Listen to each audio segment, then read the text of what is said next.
The last thing I want to talk about here is sticking with the offense. I mean, we've kind of already known this, but the more it comes out, the more you got to address it. Who was it? It was Bengals linebacker Jermaine Pratt said to CBS Sports yesterday after the game about the Steelers offense. He said, it was just us giving them plays. We knew what they were going to do. They like to do the same plays over and over. And I talked to the guy that interviewed him. He said that it wasn't like in a, I'm trying to stir things up kind of way. It was a very straightforward, like, yep, it's a very easy offense to defend. Is that as bad as it gets from an opposing team to say, yeah, they run pretty much the same plays over and over again, which you saw? I mean, you can make it as simple as Kenny Pickett ran an option route. It didn't work. And then on the next play, they ran an option route again and it worked. And if it didn't work, you're sitting there going, what the hell was that? But the fact that it worked, it kind of got excused. But that does happen seemingly all the time. And it just, in Madden, that's fine. In real life, that's not what you could do in the NFL. Yeah. I mean, look, he clearly wasn't wrong. Like, he knew what was coming. Pratt was the second leading tackler. He had 2 tackles for loss. Like, he had a good day. And I don't know, I think that tells you what you need to know. Like, he knew what was coming and it showed up in the box score. I think it goes back to what we talked about, second half adjustments. One team makes them, the other team doesn't. And yeah, it's one of the most important things that an NFL offense needs to do is adjust at halftime and adjust on the fly and see what's happening in front of them and then say, this is how we are going to, outsmart them and outsmart our opponents and zig when they're zagging. And the Steelers, especially on offense, have not been able to do that at all this year.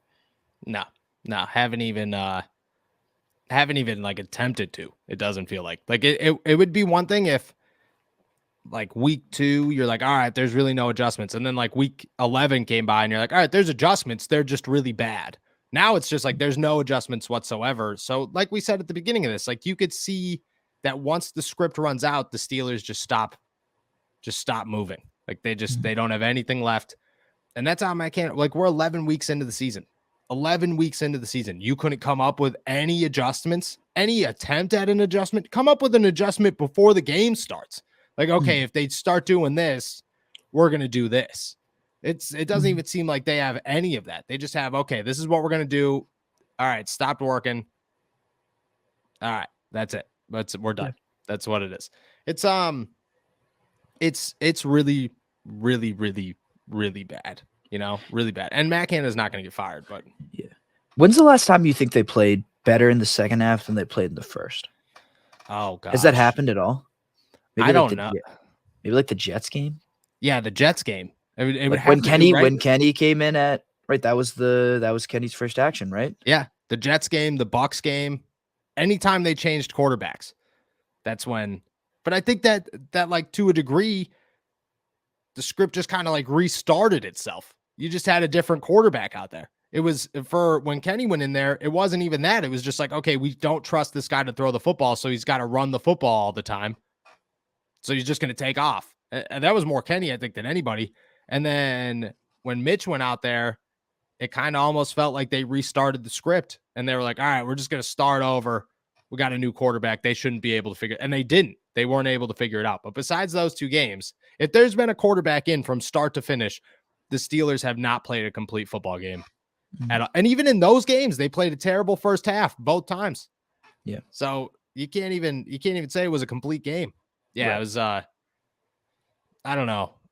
Like again, like they're not going to get rid of Canada, but I think every week that passes at this point, it's more of a embarrassment to guys like Art Rooney and Mike Tomlin that they are putting up with this instead of just taking an L. And like, I don't think it does any good for Kenny Pickett.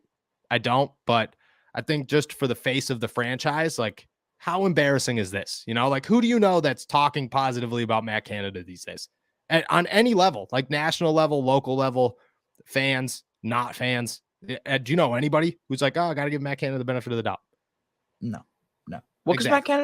Matt Canada hasn't earned that. Like at No, any level. Like it's no. He has to prove it, and he hasn't. So yeah, exactly. He can't seem to do it. You know, and I just think that at this point you're looking at that and you're thinking like people are laughing at you. You know, like people are actually laughing at the Pittsburgh Steelers and their resilience to keep a guy that nobody in football believes should have a job. It's crazy. It's a little boggling. Almost went this entire podcast without screwing up a word, and then right at the end. Right.